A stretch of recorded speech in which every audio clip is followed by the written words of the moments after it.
രാവിലെ കാശെണ്ണി മേടിക്കാ, രാത്രി ഇവിടുന്ന് ഇറങ്ങി പോവാൻ പറയാ. ഇതിന്റെ വെള്ളരിക്ക പറ്റില്ല. നിങ്ങൾക്ക് പാട്ടും കൂത്തും നടത്തി ആഘോഷിക്കാൻ ഇത് ക്ലബ് ഒന്നുമല്ല. മുത്തശ്ശനൊന്നും മിണ്ടണ്ട. മാന്യമായി ജീവിക്കുന്ന ആൾക്കാരാ ഞങ്ങള്.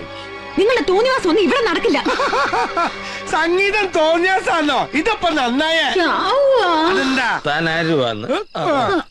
സിസ്റ്റർ. ഈ പാവം കലാമണ്ഡപം സരളെടുത്ത് ഒന്ന് കളിച്ചപ്പോ ഞാനൊന്ന് പാടിയത് ഇത്ര കലാവാക്കണോ? കലാമണ്ഡപം അല്ല, കലാമണ്ഡലം. ഫ്രണ്ടിലായാലും മുന്നിലായാലും കലയുണ്ടല്ലോ. തന്റെ കോമഡി ഒന്നും ഇവിടെ വേണ്ട. മോളെ മല്ലി, ചോള ചോളാന്ന് പണം എണ്ണി തന്നതേ നീ പറഞ്ഞ പോലെ ജീവിക്കാനല്ല. ഒരു വർഷത്തിൽ കരാറുണ്ടാക്കിയിട്ടുണ്ടെങ്കിൽ ഒരു വർഷത്തിൽ ഞങ്ങൾ ഇവിടെ താമസിക്കും. ഒരു വർഷമല്ല, ഒരു രാത്രി പോലും ഇവിടെ നിൽക്കാൻ പറ്റില്ല. എന്താ ചെയ്യേണ്ടത് നീ മല്ലിക്കറിയാം. മല്ലിക്കറിയോ? എടോ നോക്കി മേടിപ്പിക്കലടി. ഉള്ള നോട്ട കണ്ട മത്തങ്ങ കണ്ണി. ഇവള് മല്ലല്ല, മുളക.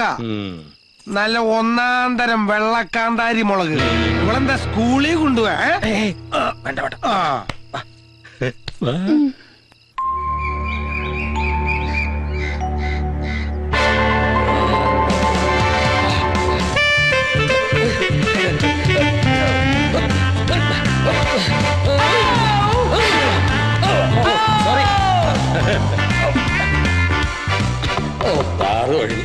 ഈ വെളുപ്പകാലത്ത് ആരാണോ? ആരാത്? ആ മല്ലിയും കടുകേരിക്കുള്ളൂ. ചേട്ടനെ രൂപത്തിൽ കണ്ട അവര് ഞെട്ടിത്തെറിക്കും. ഞാൻ പോയി തുറക്കവാതില്ലേ. ഒരു കൊല്ലം ഇവിടെ കഴിയാനുള്ളതാ. ഇപ്പോഴേ പിള്ളേര് നിലയ്ക്ക് നിർത്തിയില്ലെങ്കിൽ ഇന്നലെ വന്നു കയറി നിരങ്ങി പോലെ അങ്ങ് നിരങ്ങും. ഓ, ഇതൊരു കീറാമുട്ടാണല്ലോ. അല്ല വേണ്ട, താൻ പോയി തുറക്ക്. എന്റെ ഈ സ്റ്റീൽ ബോഡി കാണിച്ച ശരിയാവില്ല. കെട്ടുപ്രായം കഴിഞ്ഞേക്കുന്നത് പിള്ളേരാ. പലതും അറിയാതൊക്കെ തോന്നിപ്പോവും. ഒരു ജിമിനീഷ സരളെ, good morning sir. Good morning. ഇറങ്ങി വേണം. എന്താണ് നിന്റെ പേര്? മുജീബ് റഹ്മാൻ.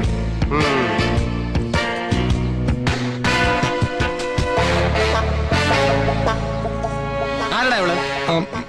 എന്റെ പെങ്ങളാണ് സാർ, സരള.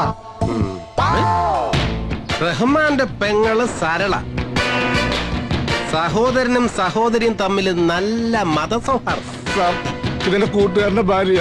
കൂട്ടുകാരന്റെ ഭാര്യ എനിക്ക് എന്റെ സ്വന്തം പെങ്ങളെ പോലെയാ. പെങ്ങളെ പോലെ? പെങ്ങളല്ലല്ലോ. ആണോ? സത്യം പറ, ആരാ അവള്?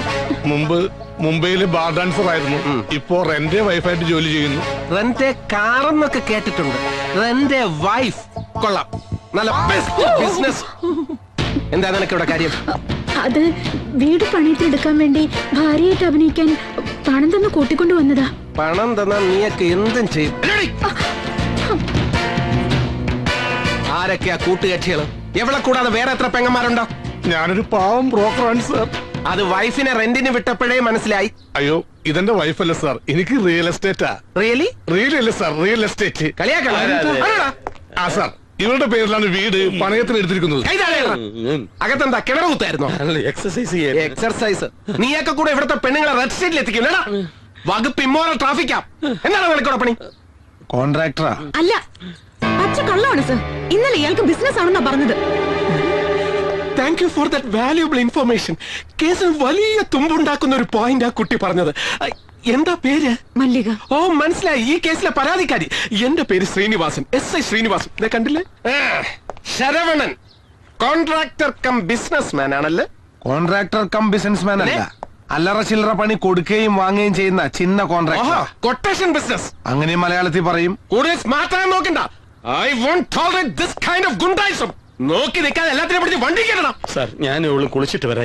നിന്നെ ലോക്കപ്പിലിട്ട് കുളിപ്പിക്കണം. പട്ടി എന്താ കേസാക്കണ്ട, ഇവിടെ നിന്ന് ഒഴിവാക്കിയാ മതി. ഇവര് കുട്ടി ഉപദ്രവിക്കുന്നു പഠിച്ചിട്ടാണോ? അതല്ല സർ, ഇത്തരം കേസിൽ ഞങ്ങൾ കോടതിയിൽ സാക്ഷി പറയാൻ എത്തുക എന്നൊക്കെ പറഞ്ഞാൽ ആളുകൾ പിന്നെ പല കഥകളും പറഞ്ഞുണ്ടാക്കും. എന്താ ഇവിടെ തന്നെ നിന്ന് കളഞ്ഞത്? മതി താമസം. പെട്ടിയും പ്രമാണം ഇറങ്ങിക്കല്ല. അങ്ങനെ ഒഴിയാൻ പറ്റില്ല. ഈ വീട് ഒരു വർഷത്തേക്ക് കരാർ എഴുതി പണയത്തിനെടുത്തവനാ ഞാൻ. കാലാവധി കഴിയാതെ ഇറങ്ങേണ്ടെന്നൊരു വകുപ്പുണ്ട് കരാറില്. ഹൗസ് ഓണർക്ക് താല്പര്യമില്ലെങ്കിൽ കോൺട്രാക്ട് ക്യാൻസൽ ചെയ്യാൻ വകുപ്പുണ്ട്. ഒരു കാര്യം ചെയ്യൂ, ഇവരുടെ പൈസ എങ്ങ് തിരിച്ചു കൊടുക്കും. കാശിപ്പ കയ്യിലില്ല, കുറച്ചു ദിവസത്തെ അവധി തരണം. എന്ന് പറഞ്ഞാൽ എങ്ങനെയാ? കാശ് എന്നാ ഞങ്ങൾ അറിയിക്കോളാം. പൈസ 1 2 അല്ല, 1 ലക്ഷം ഉറുപ്പിയ.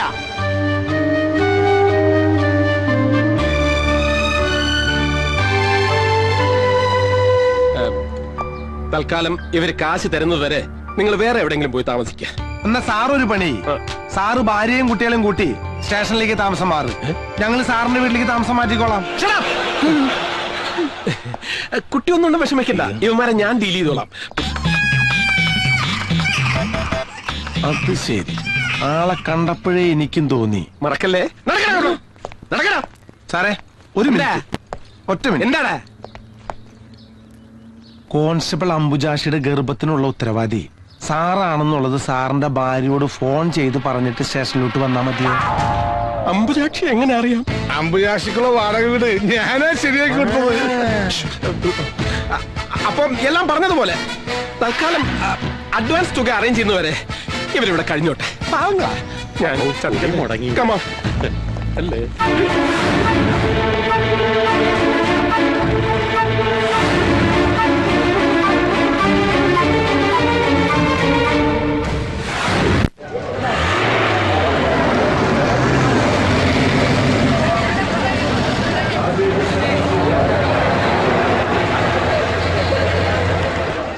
ഗോപിച്ചട്ടി പാടത്തുനിന്ന് ലോഡ് എപ്പോ ഇട്ടു? ഉച്ചയ്ക്കും എത്തും. എന്താടാ സദാനന്ദ, നീ നിൽക്കുകയാണോ നടക്കുകയാണോ? കളി രോഷേട്ടോടെ വേണ്ട. ആരാന്ന് നോക്കടാ. നമ്മുടെ ട്രാൻസ്പോർട്ട് ഓഫീസിൽ നിന്നാ. ചായ എടുക്കണോ? ആ ഒരു ചായ. ആ ഒരു എക്സ്ട്രാ ഗ്ലാസ് കൂടെ. എന്താടാ റൗണ്ട് ഷൂട്ടി?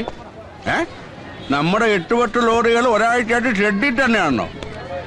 ലോഡ് പിടിക്കണ പണി വർഷമില്ലെങ്കിൽ പറഞ്ഞേക്ക്, മാനേജർ സ്റ്റാൻഡിലേക്ക് പണി അറിയാവുന്ന നല്ല പാലക്കാടൻ പട്ടണ പിള്ളേരെ ഞാൻ കൊണ്ടുവന്നോളാം.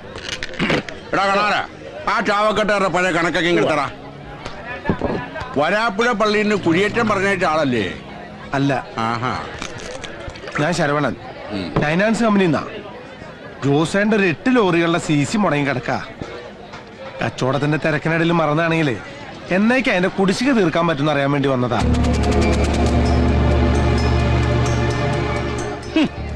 ഞാൻ ഫൈനാൻസ് പൊളിഞ്ഞ കമ്പനിക്ക് ആരടാ TC അടയ്ക്കുന്നത്?